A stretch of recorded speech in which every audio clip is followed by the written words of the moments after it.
Buenas tardes, bienvenidos todos, y vamos a reflexionar con la ayuda del Señor y sostenidos por su gracia sobre este tema tan insólito, nada más enunciarlo hoy en día, la belleza de la castidad. Sin embargo, vamos a reflexionar sobre él porque nosotros sabemos que todo lo que Dios nos manda es verdadero, bueno y bello, porque Dios es la verdad, el bien y la belleza. Y por lo tanto, todo lo que Él nos indica, y Él nos ha indicado la castidad como la actitud reguladora de la vivencia de nuestra sexualidad, pues sabemos que todo lo que Él nos manda tiene que ser verdadero, bueno y bello. Y por eso queremos, con su ayuda, pues descubrir la belleza de esta actitud, de esta virtud que es la castidad. ¿En qué consiste la castidad? La castidad consiste en ajustar nuestra expresividad, las palabras y sobre todo los gestos de nuestro cuerpo a la verdad y al amor. Por lo tanto, ser casto significa dos cosas. Primera, no mentir con los gestos del cuerpo. Porque claro, los gestos son un lenguaje. Y de la misma manera que se puede decir mentiras con las palabras, se puede decir mentiras con los gestos. Por ejemplo, Judas mintió con un gesto, besó al Señor. El beso significa amor, amistad. Y de hecho el Señor se lo dijo, con un beso te entregas al Hijo del Hombre. Mintió, porque el gesto de por sí dice una cosa, pero en realidad el uso que hizo Judas de ese texto fue una mentira. Por lo tanto, veis, ser casto es, en primer lugar, no mentir con los gestos del cuerpo. Y en segundo lugar, hacer que estos gestos sean gestos de amor. El pecado contra la castidad no consiste, como se creen los críticos del cristianismo, en la conculcación de un tabú, sino en vivir la relación con los otros ignorando su verdad. Es decir, ignorando la verdad de los otros, de los demás. ¿Y cuál es esa verdad? Pues esa verdad es que los otros son otros, o sea, la alteridad, y que son un rostro, es decir, personas. Y por lo tanto, cuando se conculca esa verdad, la verdad de la alteridad del otro y la verdad del carácter personal del otro, entonces ese acto, la relación sexual, que la Biblia llama conocimiento, porque la Biblia a la relación sexual le llama conocimiento. Leemos en el libro del Génesis, Adán conoció a Eva y Eva quedó encinta. Pues bien, cuando con la relación sexual no se reconoce la alteridad del otro y su carácter personal, entonces ese acto que la Biblia llama conocimiento se produce de manera ciega. Y ciega quiere decir ignorando la condición personal del otro, ignorando que el otro es una persona. Entonces, cuando esto se hace así, que es cuando se peca contra el sexto mandamiento, el rostro se convierte en cuerpo, en vez de que todo el cuerpo se convierta en rostro. El camino del crecimiento personal a través de la sexualidad va en la línea de que el cuerpo entero se convierta en rostro, ya me entendéis, de tratar el cuerpo del otro como si todo él fuera un rostro. En cambio, el camino de la lujuria es el de tratar el cuerpo del otro ignorando por completo que es un rostro.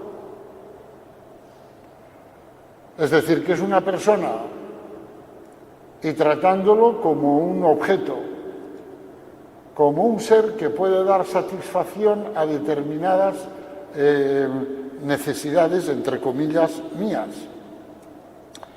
La castidad comporta la unificación de todos los elementos y las fuerzas de la persona en el amor, la integración de las fuerzas caóticas de la vida, es decir, del universo pulsional, del mundo del instinto, del mundo del deseo, de lo que podríamos llamar el eros, la integración de todo eso en una relación personal. Gracias a la castidad, los otros van siendo para nosotros unos rostros, o sea, unos seres personales, en vez de ser únicamente unos cuerpos.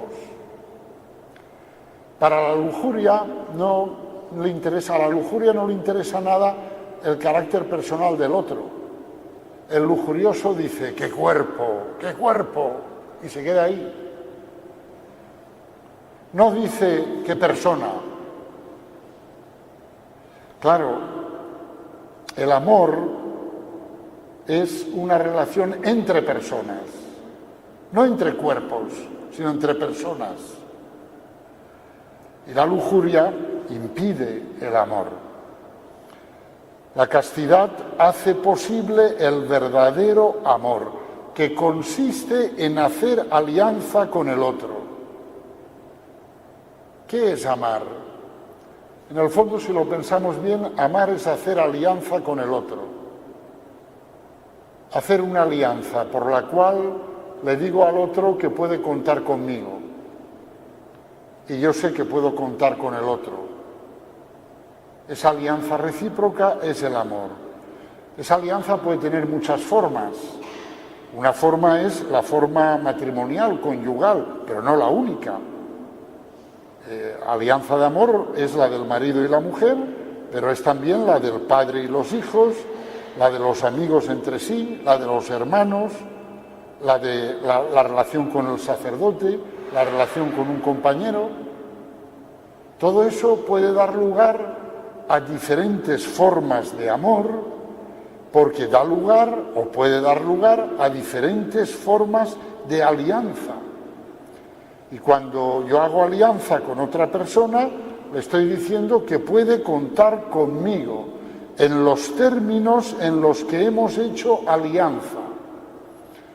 Esos términos pueden ser los del matrimonio, en el caso del matrimonio, pero pueden ser los de la amistad, los de la relación entre compañeros, los de la relación de hermanos, los de la relación con un sacerdote, y son formas distintas de alianza, porque son formas distintas de amor. Aunque son formas distintas, en todas ellas hay una cosa que es esencial, y es la fidelidad. La fidelidad es esencial en todas las formas de alianza, no el deseo. Fijaos qué curioso. El deseo no es esencial para las formas de alianza. La fidelidad sí. Fidelidad entre el marido y la mujer, entre los hermanos, entre los padres y los hijos, entre los compañeros, entre los amigos. O sea que lo esencial no es eso de que es que deseo estar con ella o estar con él, y es que si no, no puedo. Eso puede ser que dé origen a una alianza. Pero una vez establecida la alianza, es decir, una vez que estamos amando, no deseando, amando, el deseo ya no tiene ninguna importancia. Lo que sí tiene mucha importancia es la fidelidad.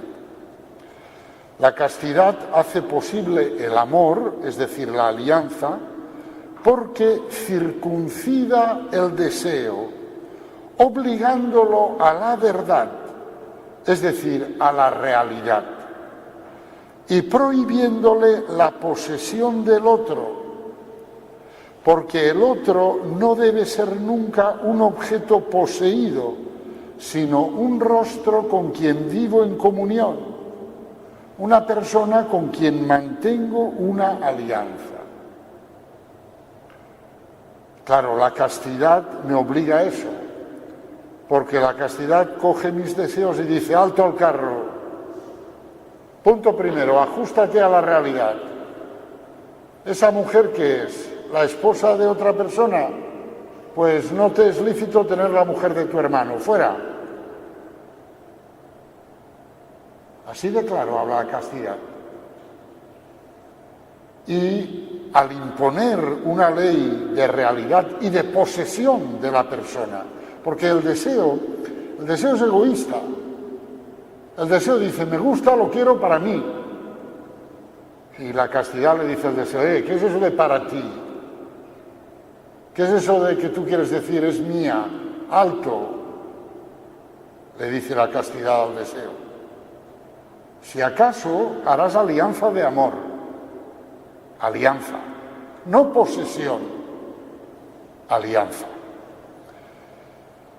Si la castidad consiste en vivir al otro como persona, entonces implica descubrir al otro en la duración.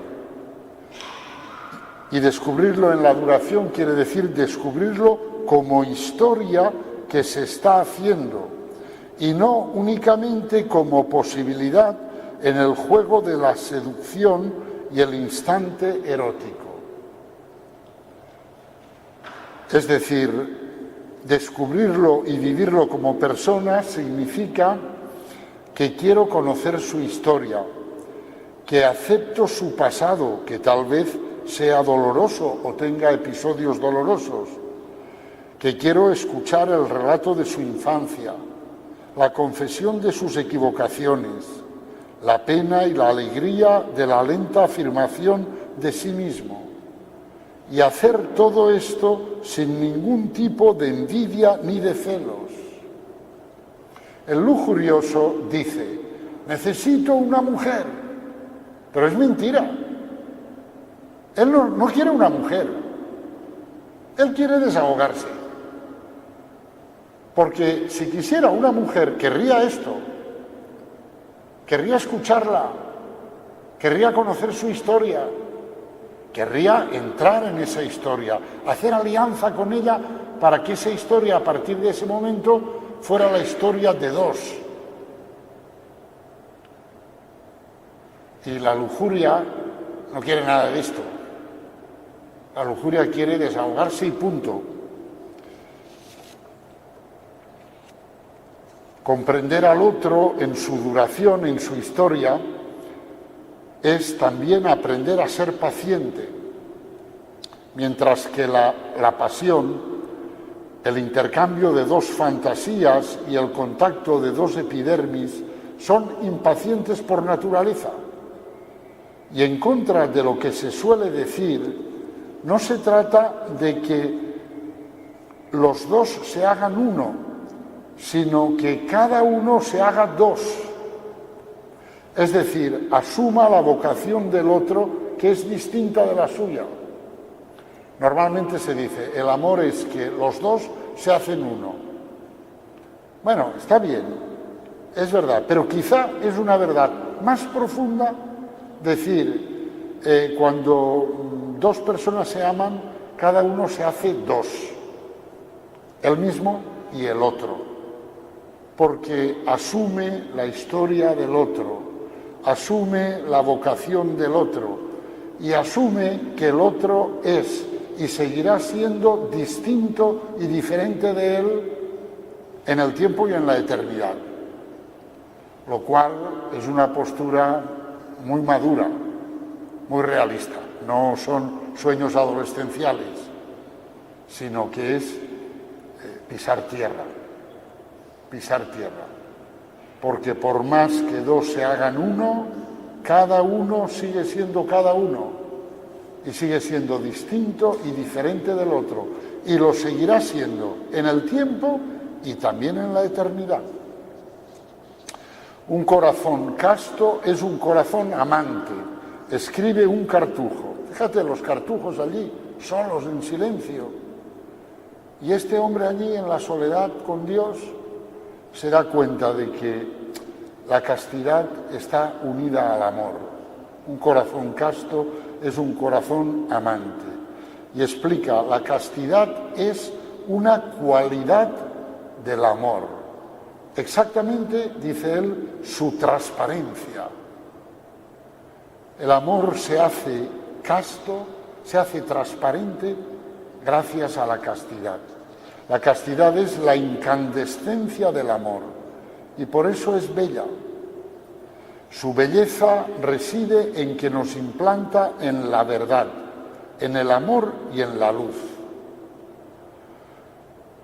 Creo que esos son los tres elementos para comprender la belleza de la castidad: la verdad, el amor y la luz. Como todo lo bello es difícil, como decían los antiguos, pues lo difícil requiere siempre un esfuerzo de nuestra parte.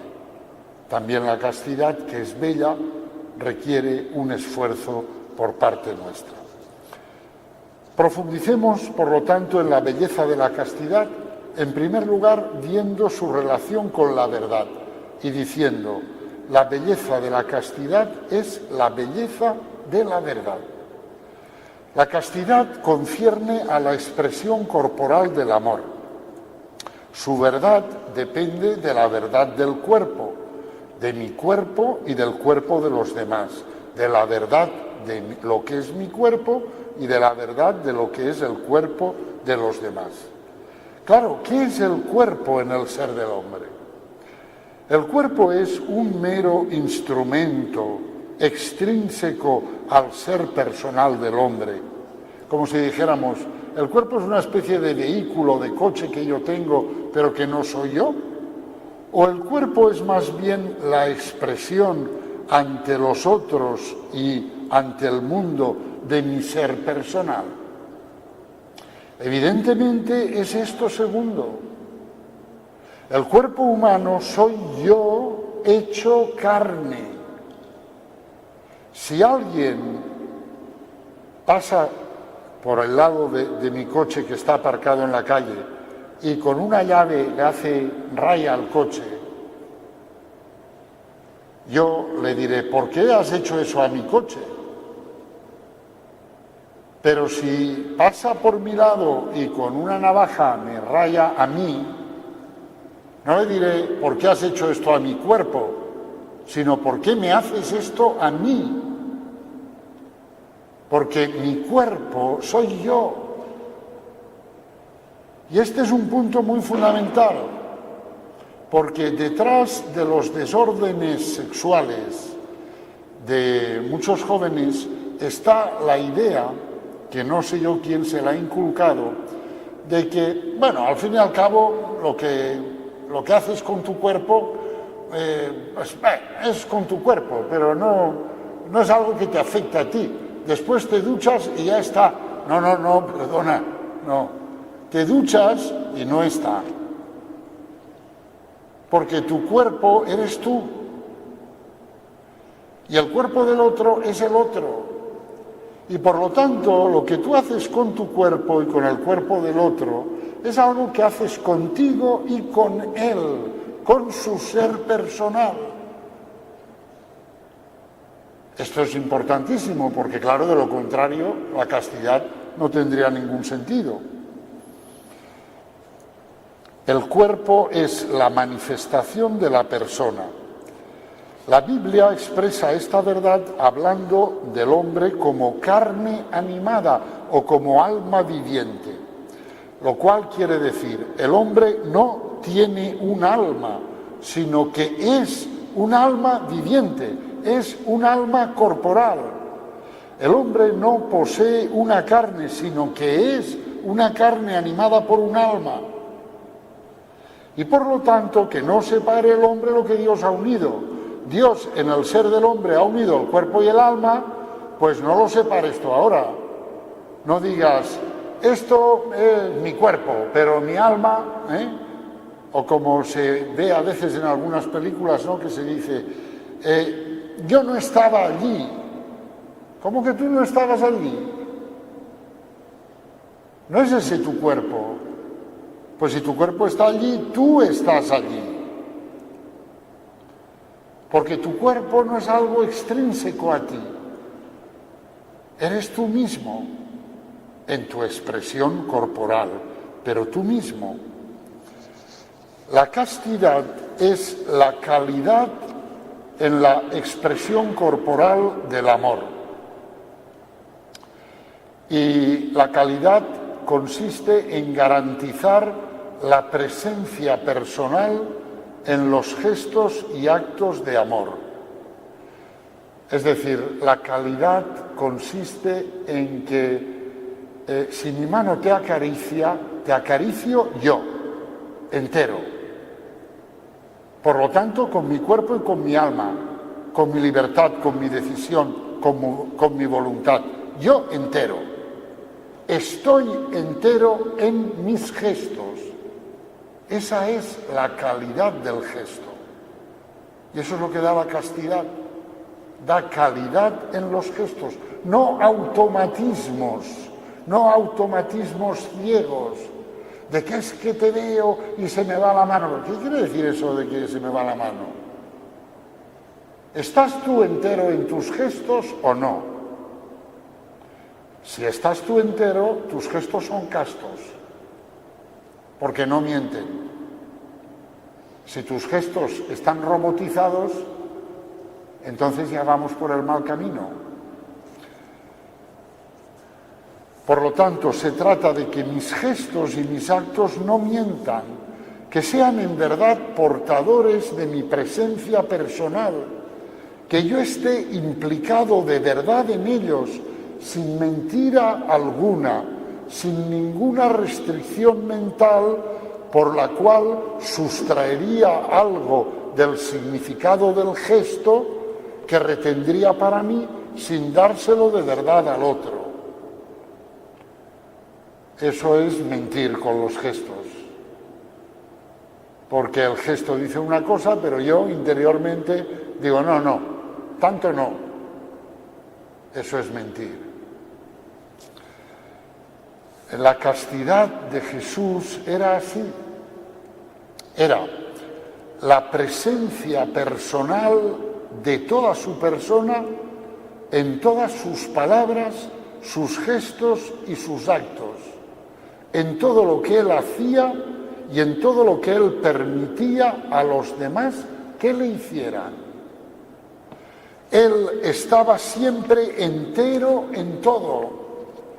Y, por poner un ejemplo, cuando aquella mujer pecadora derramó un frasco de perfume caro en sus pies, los besó, los bañó con sus lágrimas y los enjugó con sus cabellos, era el Verbo de Dios hecho hombre quien entero recibía y acogía los gestos de amor de aquella mujer. Porque Cristo está entero en todos sus actos, en los que hace y en los que acepta que le hagan.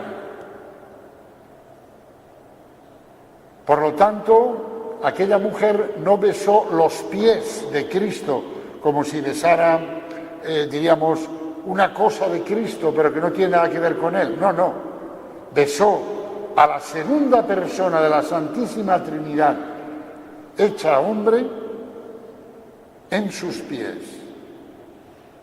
Pero Cristo está entero en todo lo que hace. Y eso es la castidad. Estar entero, estar de verdad.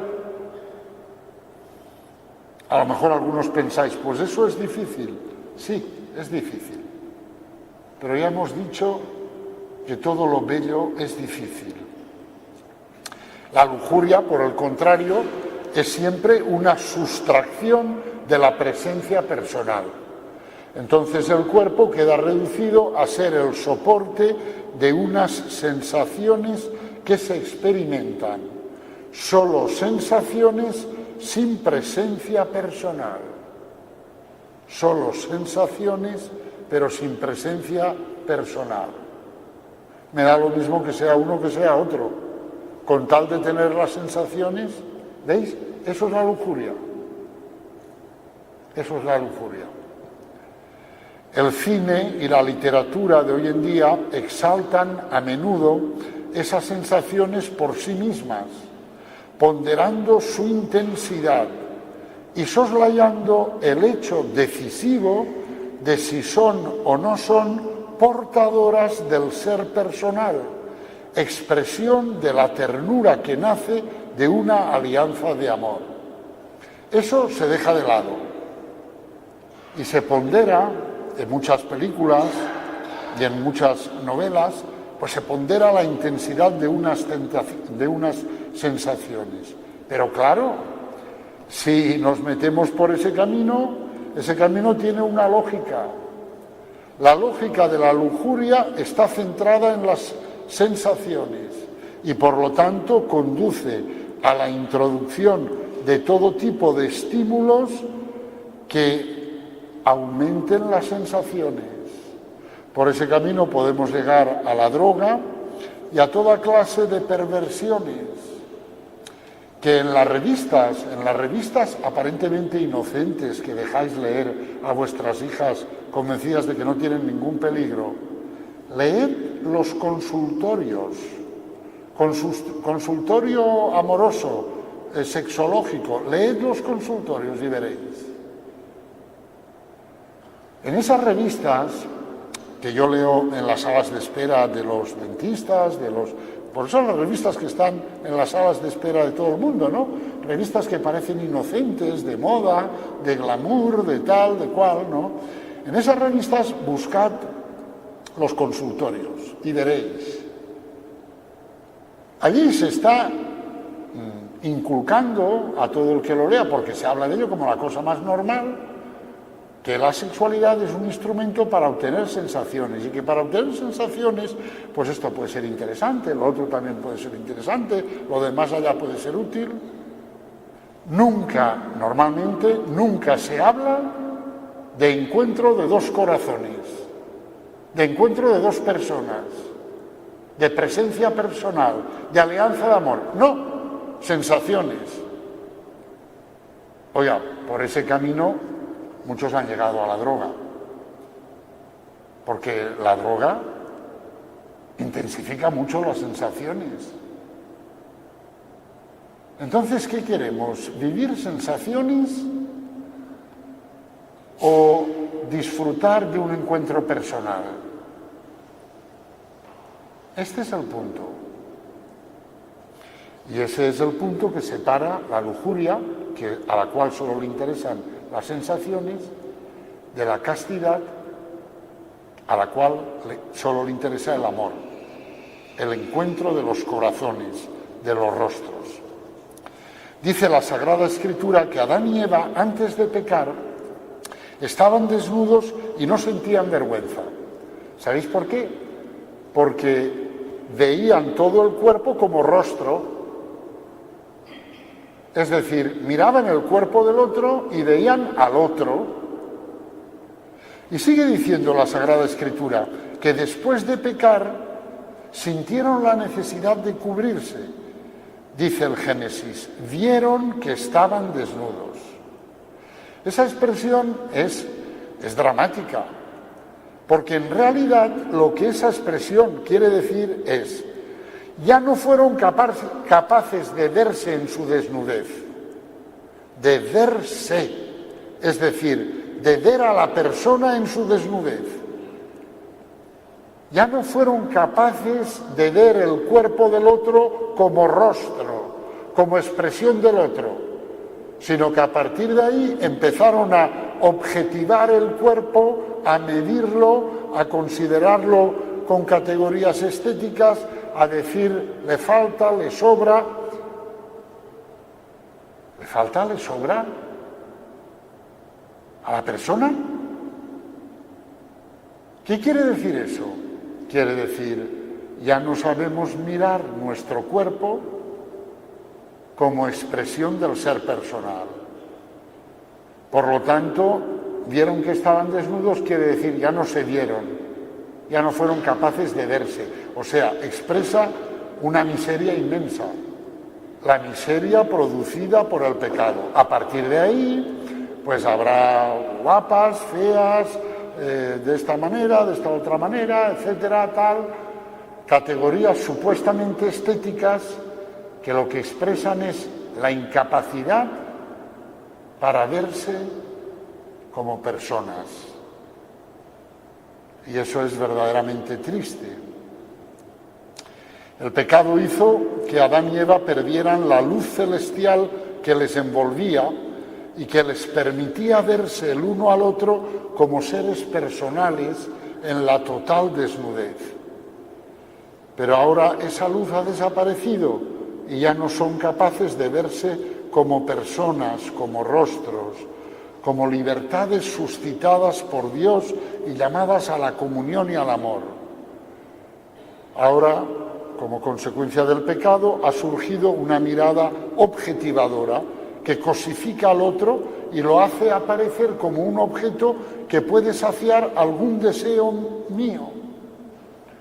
Y entonces el otro se da cuenta de eso y tiene miedo y se cubre. Claro, y hace bien de cubrirse, porque habiendo perdido la mirada que me permitía ver al otro en su desnudez como persona, habiendo perdido esa mirada, yo soy un peligro para el otro y el otro es un peligro para mí.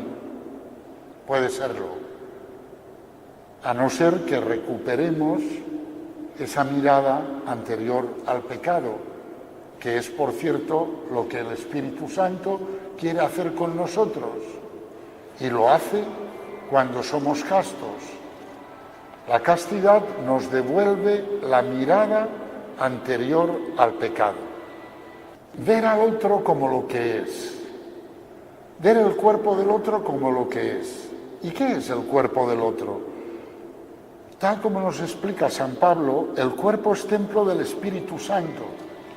Así pues, si veo el cuerpo del otro como lo que es, veo el templo del Espíritu Santo.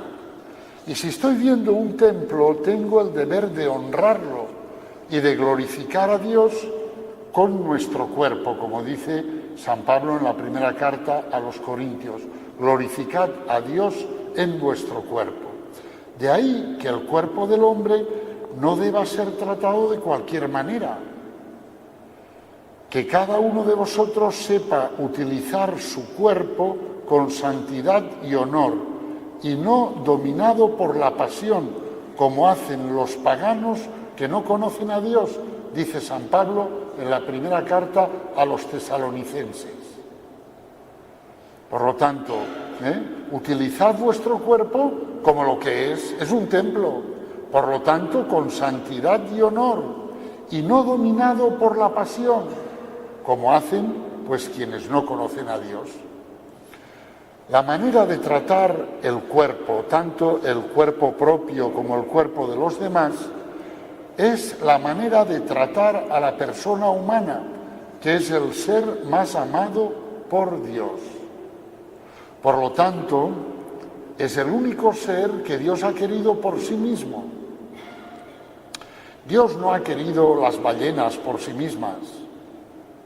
Las ballenas, como todos los animales, como todas las plantas, como todas las galaxias, las constelaciones, todo eso lo ha querido Dios en función del hombre. Pero al hombre lo ha querido por sí mismo. Por eso hay que tratar al hombre como lo que es, el ser que Dios ha amado por sí mismo.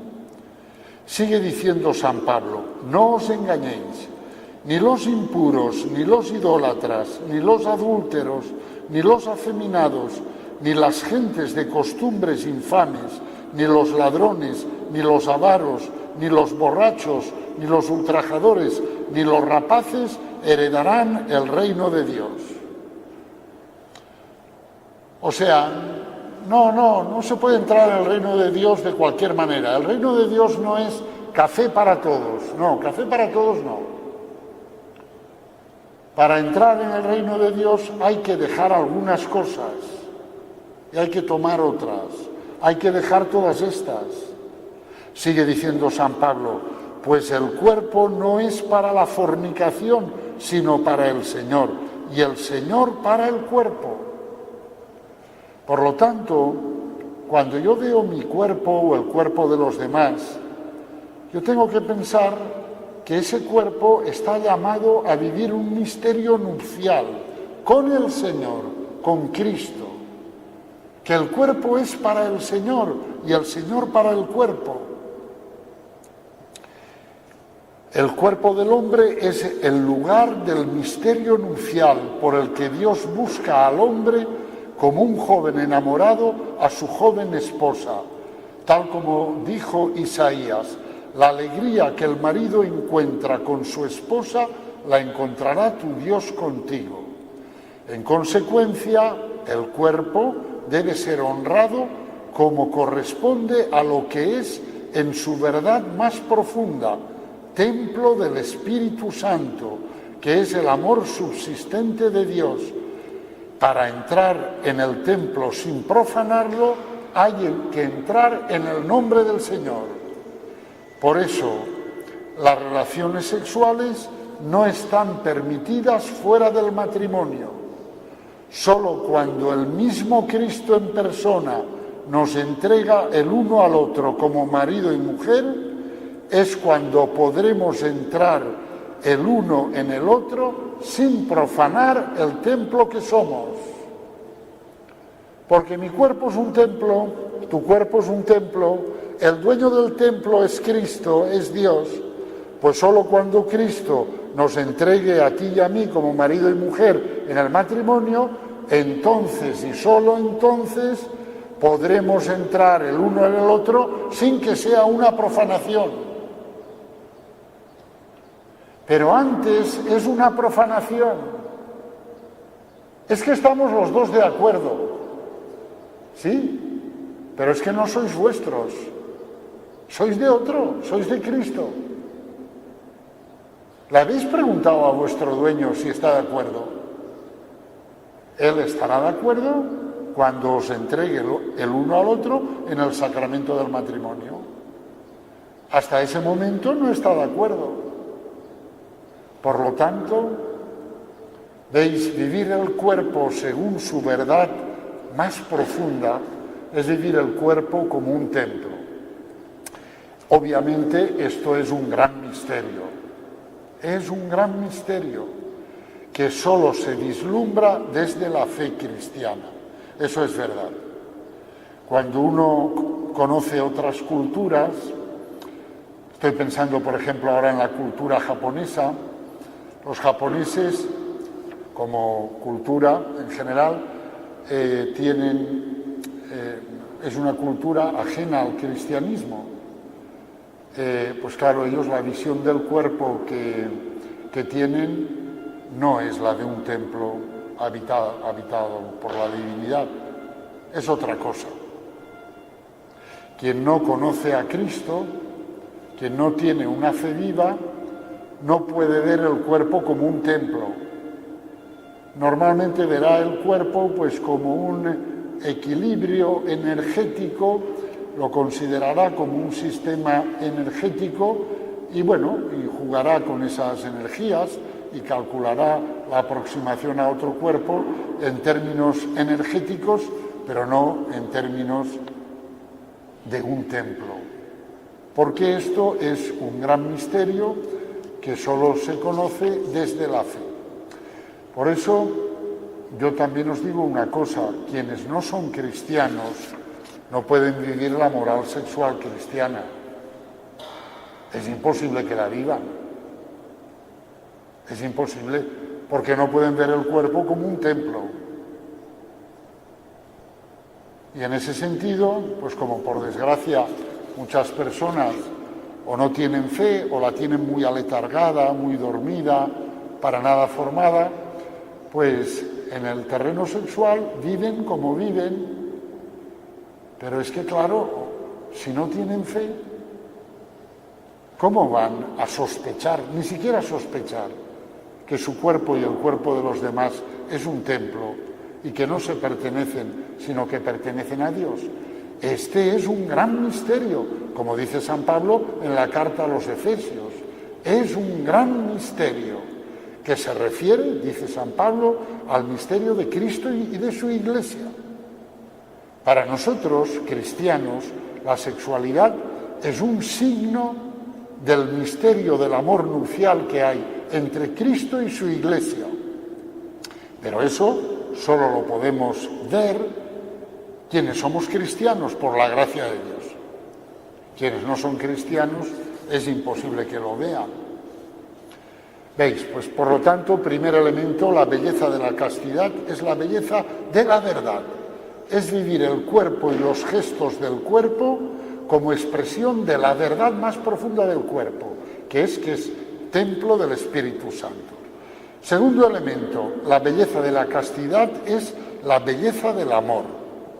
El hombre ha sido creado a imagen y semejanza de Dios, del Dios uno y trino, del Dios que es amor. Este Dios que es amor contiene en su seno la alteridad, porque siendo uno es trino, Padre, Hijo y Espíritu Santo. Pues bien, la sexualidad pertenece al ser imagen y semejanza de Dios, y eso significa que en el ser mismo del hombre está inscrita la alteridad. Y la inscripción de la alteridad en el ser del hombre se manifiesta en el hecho de que el hombre es un ser sexuado, es decir, es o varón o mujer. Y por eso el hombre es más imagen de Dios que el ángel. Porque el ángel, que está también creado a imagen y semejanza de Dios, es imagen de Dios en su unidad. Sin embargo, el hombre es imagen de Dios en su unitrinidad. Y por eso, en cierto modo, el hombre es más imagen de Dios que el ángel. Por todo esto, la madurez sexual, como la madurez simplemente humana, comporta ante todo la asunción de la alteridad, el reconocimiento de ella. Alteridad quiere decir que el otro es otro, que la mujer es el otro del varón, el varón es el otro de la mujer. La alteridad puede ser abordada por el hombre de tres maneras distintas, que el lenguaje clásico ha designado con tres palabras griegas: eros, filía y ágape. Eros designa el amor sensible e instintivo, filía el amor espiritual y personal, y ágape la caridad, la gracia divina. El eros es el deseo de unión con aquello que nos atrae por su belleza. Su punto de partida es la percepción sensible de la belleza. Los griegos decían que eros solo puede ser de lo bello, porque con la palabra eros designaban la atracción de aquello que es bello, ¿no? El eros pertenece en primer lugar al dominio corporal y visible, al brillo de la irradiación de las formas, de los colores y de las figuras armoniosas. Por eso los griegos decían que solo se podía amar, pero amar entendido como eros, lo bello. Después, los mismos griegos, que no eran cristianos, eran todavía paganos, distinguían de eros lo que ellos llamaban filía, el amor de amistad, que es un amor espiritual y personal, que nace no de la percepción de la belleza, no de la percepción sensible de la belleza, sino de un acto libre por el cual elijo a mis amigos y los elijo libremente, tal vez porque percibo en su corazón unas cualidades que me gustan y que no residen en la belleza sensible, sino en el fondo más íntimo de la persona, en su corazón.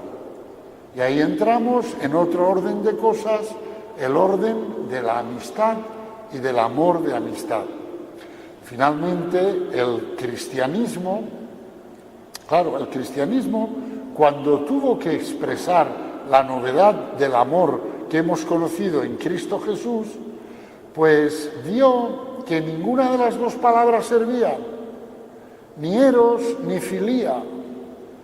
Y entonces rebuscó en la lengua griega y rescató una palabra que estaba poco usada en aquel tiempo, que era la palabra ágape, para designar con ella la novedad del amor que hemos conocido en Cristo Jesús. Ese amor lo llamaron ágape, que traducimos por caridad.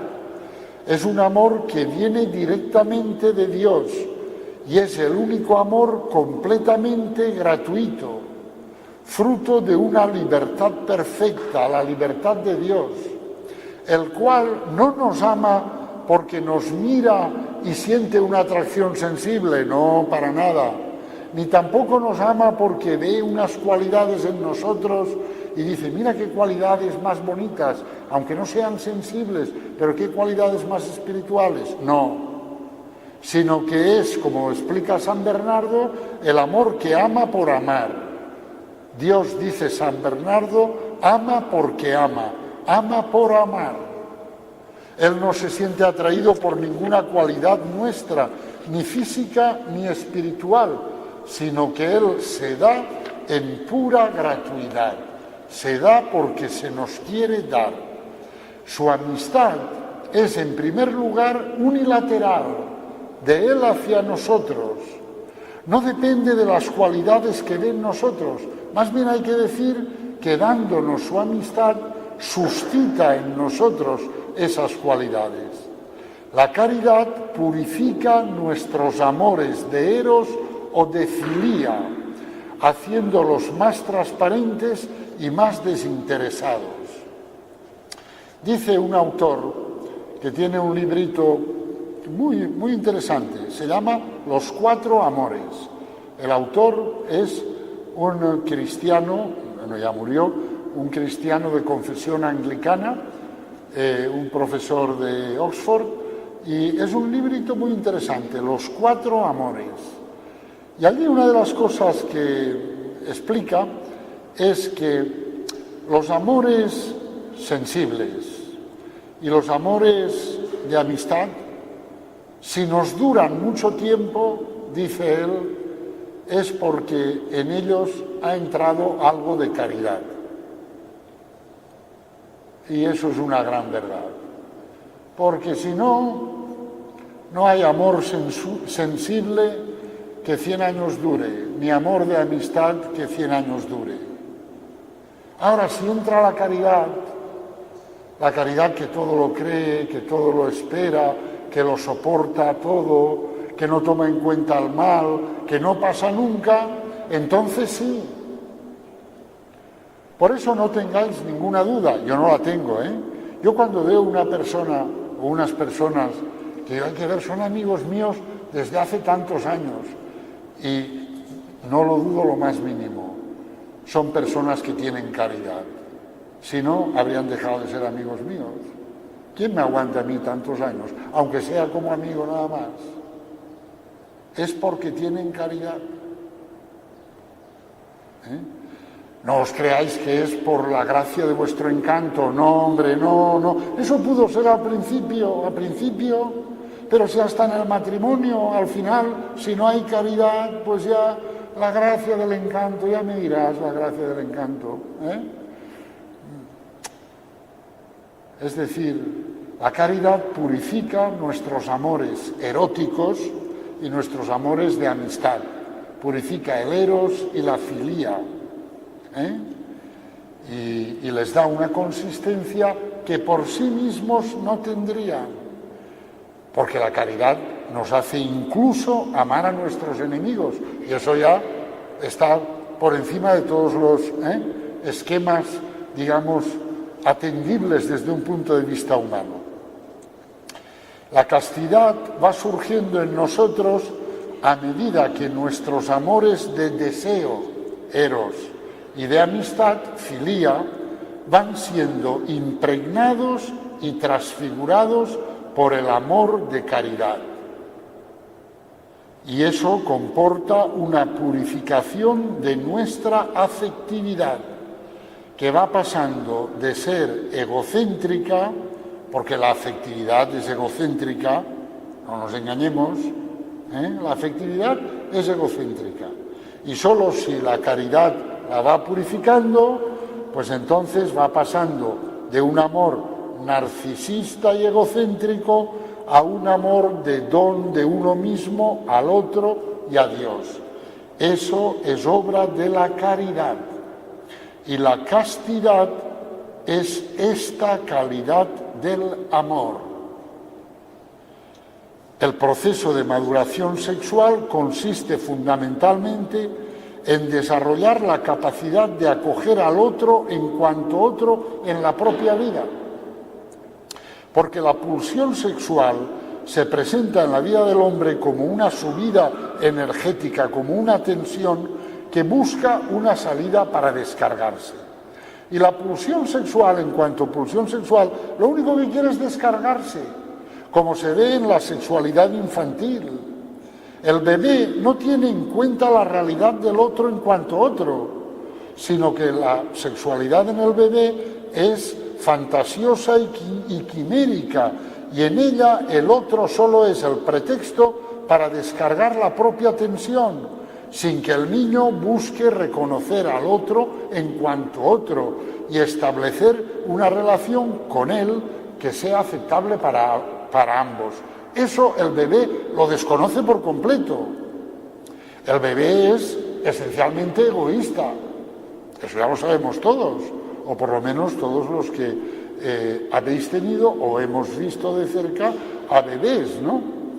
Claro, al bebé hay que hacerlo un hombrecito, una mujercita, hay que educarlo. Y educarlo, madurar su sexualidad, consiste, porque la sexualidad del bebé funciona de una manera muy sencilla: berreo hasta que me den lo que quiero, punto. Me lo dan, ya está, he descargado la tensión. Ese esquema es el esquema con el que el bebé vive su sexualidad. Claro, poquito a poco al bebé hay que ayudarle a que madure, y entonces hay que enseñarle a abandonar esa utilización egoísta del otro en función de sí mismo, de la descarga de la tensión pulsional, para llegar a integrar el sentido del otro en la pulsión. Claro que me diréis, pues hay bebés de 40 años, pues sí, efectivamente, los hay, y de más de 40. Porque hay, sobre todo varones, que parece que en su sexualidad no conocen otro esquema más que tengo que descargar la tensión. Pero vamos a ver, ¿y la relación con el otro? ¿Y el otro? ¿Y la alianza con el otro? ¿Y el reconocimiento del otro? ¿Y la integración del otro? ¿Solo tu descarga pulsional? ¿Ya está? El varón es muy inmaduro sexualmente y normalmente madura ayudado por su mujer. El varón que consiente en educar su deseo según el ser, según el cuerpo de su mujer, ese varón poquito a poco va madurando.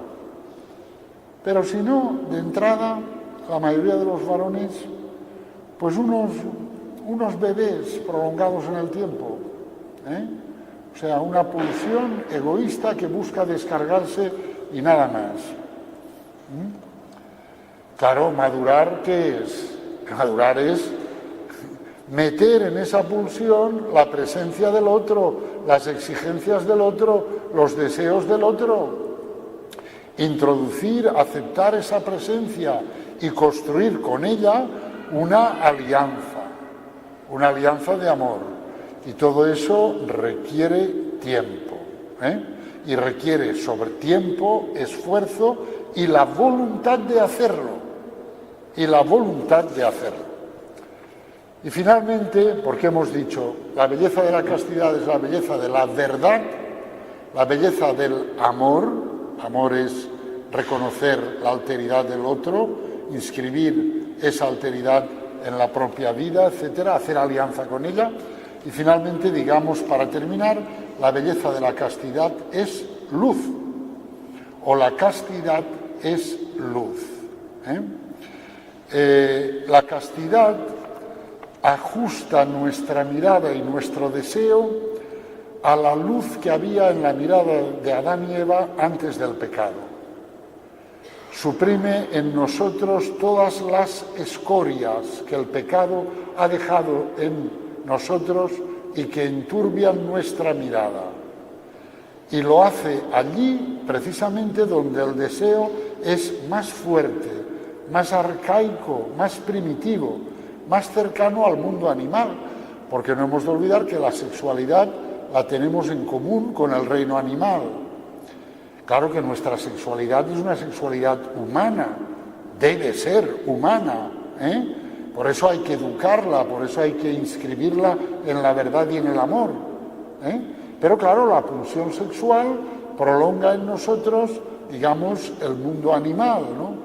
La castidad introduce ahí, en eso más instintivo, más primitivo que hay en nosotros, la luz anterior al pecado, la capacidad de verse por completo como seres personales, como rostro. Por eso, la castidad solo es posible cuando el corazón ha sido purificado. Y el que puede purificar el corazón es el Espíritu Santo. No en vano el fuego, que es el elemento purificador por excelencia, es uno de los símbolos del Espíritu Santo. Por el don del Espíritu Santo, la imagen de Dios, según la cual hemos sido creados, es en principio restaurada en su pureza primitiva y volvemos a vernos en nuestra verdad primera. Entonces la mirada recobra esa luz anterior al pecado y se cumplen las palabras de la carta a Tito, tan bonitas. Allí dice, para los limpios todo es limpio. Si tu corazón está purificado, todo lo que ves es limpio. Mas para los contaminados y no creyentes no hay nada limpio, porque su mente y su conciencia están contaminadas. Por eso Jesús, el Señor, le dijo a Simón en el episodio del domingo pasado, tan bonito, ¿no? Le dijo a Simón, ¿ves esa mujer? ¿Ves a esa mujer? Porque claro, Simón no la veía, porque las miradas de muchos hombres no veían a esa mujer, veían en ella solo una pecadora, o más bien, veían en ella el objeto de un deseo anhelado y censurado a la vez. La veían como la posibilidad de saciar un deseo que no está bien, pero lo tengo. O sea, no veían a esa mujer. Pero Jesús, que es casto, que es la castidad misma personificada, sí ve en ella una mujer. Y ella se da cuenta de que Él es el único que ve en ella una mujer. Y por eso hace con Él lo que hizo. E hizo muy bien, porque es el único que se merecía eso. Porque ninguno de los demás se merece eso, lo que ella hizo con Él. Pero Jesús sí se lo merece, porque Jesús veía en ella una mujer, un ser creado a imagen y semejanza de Dios. Y eso es lo que nos da la castidad. La castidad nos da la posibilidad de contemplar a todas las mujeres del mundo. Yo hablo como varón, pero vosotras haced la aplicación pertinente. Es fácil, ¿verdad? Pero tengo muy asumida la diferencia, y gracias a Dios, y como Dios nos ha hecho distintos, pues yo hablo como varón, ¿no? La castidad nos da la posibilidad de poder ver a todas las mujeres del mundo, vayan vestidas o desvestidas como vayan, y se comporten como se comporten, y hagan lo que hagan, como mujeres. O sea, como seres, imagen y semejanza de Dios. Ya sé que esto es difícil, ya lo sé. Ya lo hemos dicho. Y decimos también que es un don de Dios. porque esto solo es posible cuando el corazón está purificado por el Espíritu Santo. La castidad es una calidad de la mirada por la que vemos la verdad profunda del otro y nos relacionamos con él según esa verdad. Tu ojo es la lámpara de tu cuerpo. Cuando tu ojo está sano, todo tu cuerpo está iluminado, pero cuando está malo, también tu cuerpo está a oscuras. Mira pues que la luz que hay en ti no sea oscuridad. Si pues tu cuerpo está enteramente iluminado, sin parte alguna oscura, estará enteramente luminoso, como cuando la lámpara te ilumina con su fulgor. Son palabras del Señor en el Evangelio de San Lucas.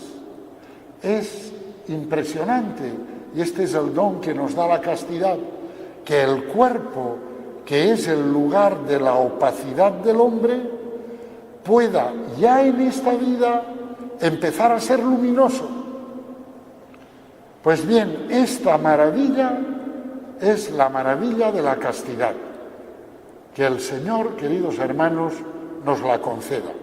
En el nombre del Padre, y del Hijo, y del Espíritu Santo.